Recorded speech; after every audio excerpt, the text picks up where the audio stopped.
Hello, fellow orchid lovers. It's Danielle with an orchid collection update, miscellaneous category. So these are kind of the misfits, the orchids that I have either one of, or they don't really fit into any of the other categories of my updates. So I just kind of put them all together in this category, and I'm gonna try to update you on these. So two of them I actually have had since before we moved here. The first one is my Miscellaneous tenuifolia. So some of you have been following me for quite a while. Some of you actually have been following me right from the beginning. And so you'll remember this plant I got as a 5-bulb division. So there were only 5 bulbs, 5 of these little guys, and look at how much it has grown. I'm pretty sure I got this early on in 2017 because the thought of having a coconut orchid really appealed to me because I love coconut. And it just didn't bloom for a really long time. It finally bloomed for me last year for the first time. I kind of gave it a really bright, very dry winter, and that seems to have induced it to spike. And so I got, I think it was 3 blooms last year, but it was a little further into the spring. This year I only got 1 bloom, and it's very early. Last year it bloomed, I don't know exactly when, because of course I didn't look it up, but it bloomed a little bit later in the season. Like this bud started developing, I would say like late February, early March. So it's very, very early. And it's been a really cold winter, so I'm not really sure why it developed so early, but there it is. It does pack quite a coconut punch all on its own, so it's very fragrant and I love it. But I am disappointed. I would have liked a few more blooms. But the plant itself is doing really good. As you can see, it's quite extensive now. The root system's pretty good. It's a little dry because again, it's winter, so I'm not really watering it like I usually do. But when I do water it, I try to actually saturate the whole plant because these bracts actually, as they go down, they have roots in them. And she seems to enjoy that. So she's doing good. She's going in the right direction. And then as far as the other one, this is my Encyclia radiata, which I believe now is called Prestetchia radiata, and I've had this for a couple of years as well. I didn't look up the date that I actually got her, so I'm sorry I can't share that with you. But she was a much smaller plant. She has grown and she has bloomed quite a bit. Every single growth that she gets, pretty much, she blooms. And as you can see, she's at it again. So every new growth that she got this year now has a spike on it. So we're going to get some blooms, and these are very powerful. The fragrance on these it's very strong. So it's so strong actually that some people don't care for it. I don't mind it actually, but it is in my grow room and not in like my bedroom. So maybe it would be too strong for me to endure if it was, you know, a little more in my face all the time. But we're going to get a fair amount of them, probably more than I've ever had before. So maybe this year it'll be too much. I don't know. But yeah, so I just have her in, she's so big. I just have her in a bowl with some glass beads to try to keep the humidity here because the water would just evaporate too quickly and she would be very thirsty. So I have her kind of in the middle of the bowl, the glass beads around her, and I give her a good drink once a week. So that's her. And then I'm going to move on to some of the orchids that I've gotten since I moved here. A lot of these are also in my orchid experiment series, so you can check them out if you want to see, you know, how I've progressed with them from day one. The first one is this one. This is my Phaeus Lady Ramona Harris. So she was a single bulb plant that I got originally, so it was just 1 bulb. She has since grown a second bulb, and now she's working on her 3rd. She has not bloomed for me yet, but I really didn't expect a single bulb to bloom for me. I would assume she has to have several growths before she can actually bloom. I am excited about her blooms. They are really pretty, at least according to the picture. So, and like I said, I got her since I moved up here, and I moved up here in 2020. So I've had her, I would say probably a little over a year. Whoops, there goes one of the glass beads. We'll find that later. Oh, it's right there. Ta-da. I also got 2 Pathopetalums because I wanted to try to grow Pathopetalums in water culture. And I seem to have found a way that they are actually happy. I got 2 of them. One of them, as you can see, bloomed for me. This has been around for just over 2 months, and it's starting to finally start to fade. It's getting like that papery quality. So that's probably not going to be around much longer, but I actually got one to bloom in water culture. So I'm really thrilled with that. This little guy hasn't bloomed yet, but that's okay. This is Pathopetalum warden. It is growing really, really well. I'm really enjoying this foliage. It's so pretty.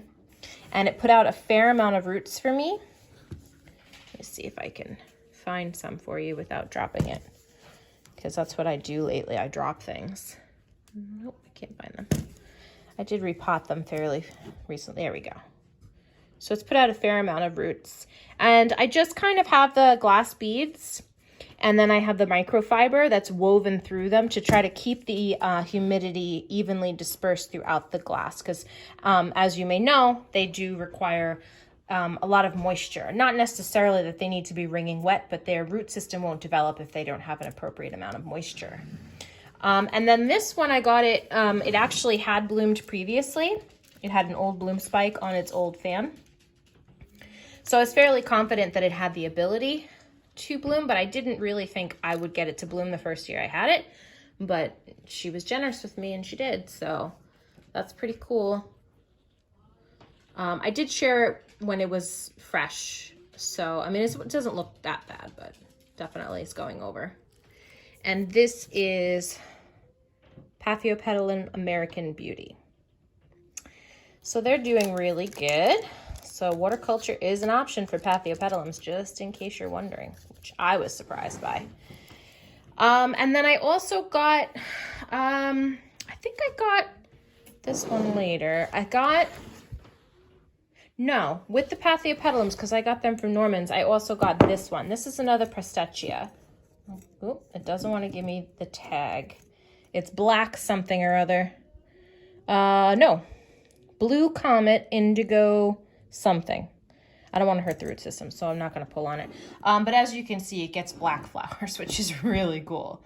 They're like a really deep purpley black, but they are truly in like the black shades, which is really cool. So when it opens, I'll try to share that with you. But she's grown on significantly. She's actually bloomed for me last year as well. And as you can see, her bulbs are getting bigger. So she's making progress in the right direction. And then I also got an order from Hauserman's. So I got a Zygopetalum, which I was very nervous about.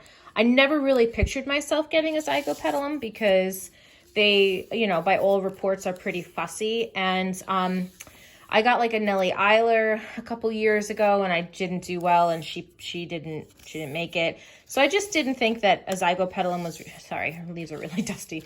I didn't think a Zygopetalum was something I was really interested in. But with how well I was doing with growing orchids in water culture, I said to myself, well, let me just buy a cheap seedling and see what I can do. So that's exactly what I did. I bought a seedling from Hauserman's. So it's Arthur L. York crossed with Blue Blazes Blue Plate Special. So they didn't actually have a picture of what the bloom's going to look like because it's a new cross, but she has grown. She was a single bulb. It was actually a new growth. It wasn't even a bulb. And she grew another growth, and now she's working on another growth.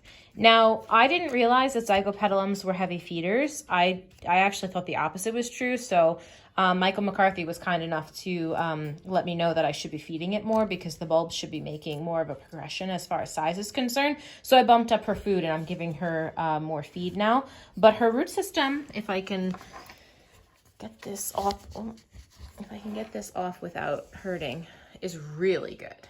Like, she has a really, really good root system, which for Zygopetalum, as far as I know, that's not necessarily normal. Especially not normal if they're not happy. So the fact that she has a really good root system, I'm hoping means that she is happy. So now maybe that we've increased the feed levels she'll start to progress and get larger and larger bulbs. But in a general sense, she seems to be doing okay, so, which is not normal for a Zygopetalum. So I'll take it. And then finally, I have my vanilla. So I had a vanilla back at my old house, and it didn't do well. I tried to just kind of grow it in a vase and like mist the foliage and stuff like that, and it wasn't enough. She failed big time. So I decided, I just love I don't have it for flowers because I don't think I'll ever get it to bloom. It needs fairly specific conditions, growth, etc. for it to bloom. So I'm not really interested in getting it to bloom, but I just really love the vine itself. It's like, it's almost like a succulent. That's how the foliage is. So I really enjoy it for just the vine itself. So I decided to buy one and put it into my version of semi-hydro because, like I said, I tried it in water culture with no media and it failed. So I realized that it needed a little bit more moisture than I was giving it. And I also think that it needs to feel anchored in order for it to be able to grow well. And it obviously didn't because I just had it kind of resting in a glass. So I put it in with the glass beads and some of the microfiber to keep some of the moisture in there. I did recently repot it. I did try to film it for one of my viewers, Deanne. I'm really sorry if you are watching this. I did try to film it, but unfortunately, in the middle of me filming it, a couple of things happened and it kind of ruined the video. So I couldn't post it because I had already unpotted it. So anyways, I'm sorry about that. But this is, you know, I upsized it from a small cup like that to a larger Tupperware like this. I have these stuck into the second Tupperware so I can remove the bottom and drain the orchid regularly. She did have a really bad smell when I unpotted her, so I think I unpotted her just in time because there was a little bit of a smell in the cup. So I think she might have been starting to get too acidic. But anyways, the plant itself has done really well. If my memory serves, it was approximately this long when I got it, and it has since progressed fairly well till it is this long.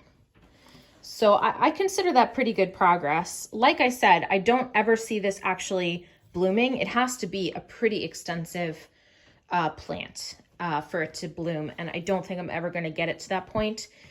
But I love it for what it is. And it does hang right by my, like this is on